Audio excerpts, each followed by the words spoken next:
Hello guys, ngayong araw nga susundin ko ang aking pamangkin na si Angel tsaka yung aking anak dahil nga ngayong hapon wala silang pasok at mamaya gagawa tayo ng sopas para sa lahat. At syempre, i-share na rin natin yung mga trabador natin na gumagawa ng aming bahay dahil ngayon last day nga nila sa paggawa ng aming bahay kaya syempre para kahit papano mapakain natin sila. Yan, nandito na nga ako sa labas ng aming bahay at hinihintay ko na lang yung tricycle namin para syempre sunduin na natin si Angel tsaka ang aking anak na si Elisha. So, yun guys. So, ingat po tayong lahat dahil madulas po ang kalsada. Guys, nandito kami sa grocery. So, mamimili muna kami. Syempre, bago kami umuwi na sa lulutuin namin na sopas. Tingin muna kami ng aming uulam. Yan. Ikaw mag-truck ng push cart. Mag-wings tayo. Ito. Mag-wings tayo. Angel, mag-wings tayo. Next.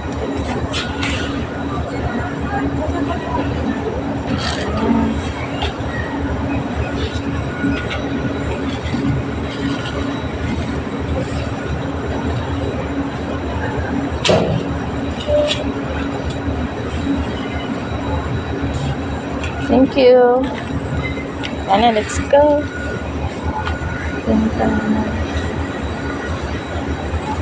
Pork chop. Sinigang. Magsisinigang tayo. Gusto yung sabaw?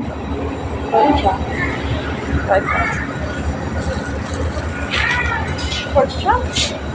Sinigang mo lang. Ito ba yung buto-buto? Magkakano yung isang kilo?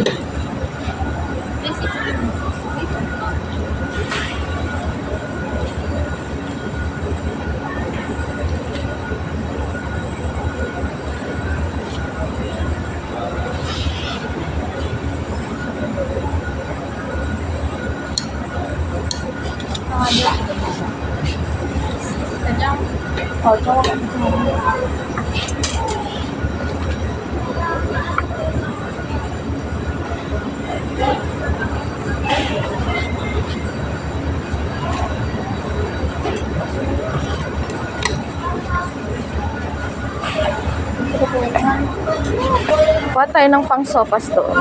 Sopas. Yan tayo ng carrots.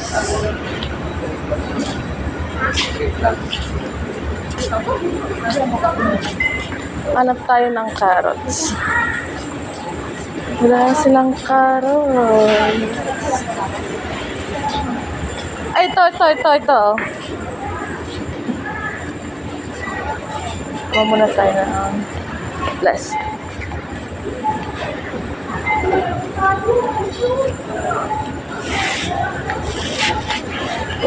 Ito na nga guys, yung pinamili natin kanina at nakauwi na kami ng bahay. Ito na yung gagawin natin na sopas mamaya. Tapos ito, pang merienda. Ayan, meron tayong carrots. Tayong bagyo peche. Tapos, syempre, manok. Para mas kompleto. So, yan guys. Nakapaghiwa na rin tayo ng carrots, tsaka repolyo, tsaka bang sibuyas. Ang ilalagay natin ay sausage para sa ating lulutong sopas. So, hinihintay na lang natin kumulo yung tubig para ilagay na natin yung macaroni na pang sopas natin. Kaya, dahil kumukulo ng ating mainit na tubig, ilalagay na natin yung macaroni.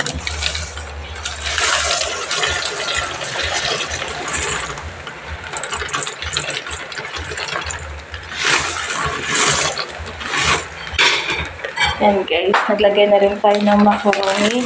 Mamaya, igigisa na lang natin yung bawang sibuyas, tsaka yung mga gulay, tsaka yung hotdog. Pinagsasama-sama ko na igisa ito kasi para pag hinalo natin sa macaroni, mas masarap.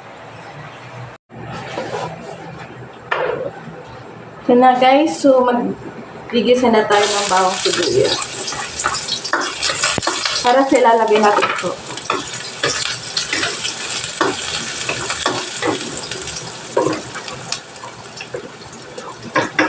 Gulay.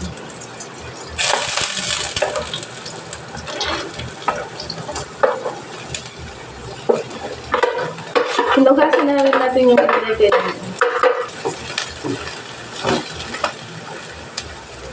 Ito na yung gulay.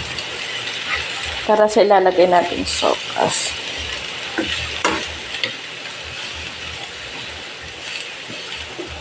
Guys, magbubukas na tayo ng iba na ilalagay natin sa sopas. Habang hinihintay natin yung gulay, pwede na tayo maglagay.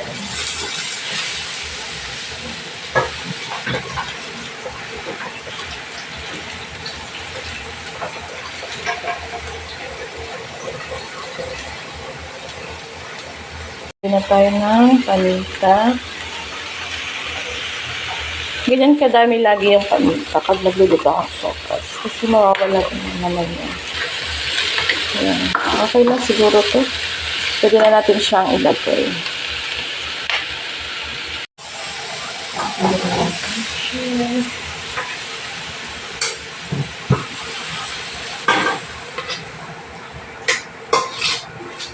Yan lang mag-isip.